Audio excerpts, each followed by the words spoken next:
So hello guys, happy and blessed morning po. Ngayon po ay last week po kasi kumpil na yung pamangkin ko. Ngayon mag-attend naman siya ng kumpisal. Yan, excited na ulit yung pamangkin ko. Ngayon naman ay mag-attend siya ng kumpisal. Yan, nandito po ulit kami sa Parish of the Lord's Ascension.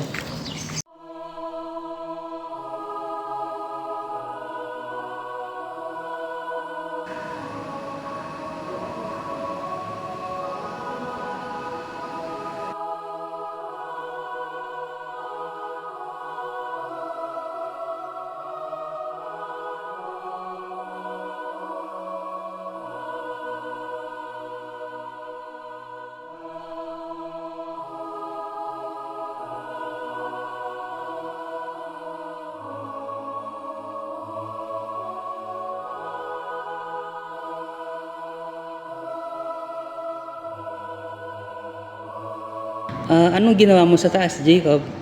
Nagkumpisal. Yan. Anong sinabi mo kay Father? Bless me, Father, for I have sinned.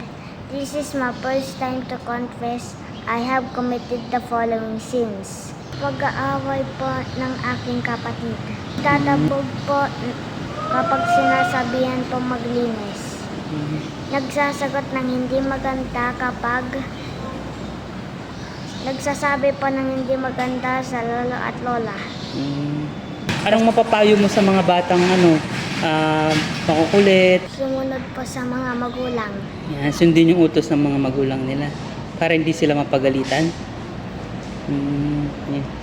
Tapos magtulong po maglinis sa bahay. Ayun lang yung gagawin. Ano pa? Baka may gusto ka pang idagdag. Wala na. Yan.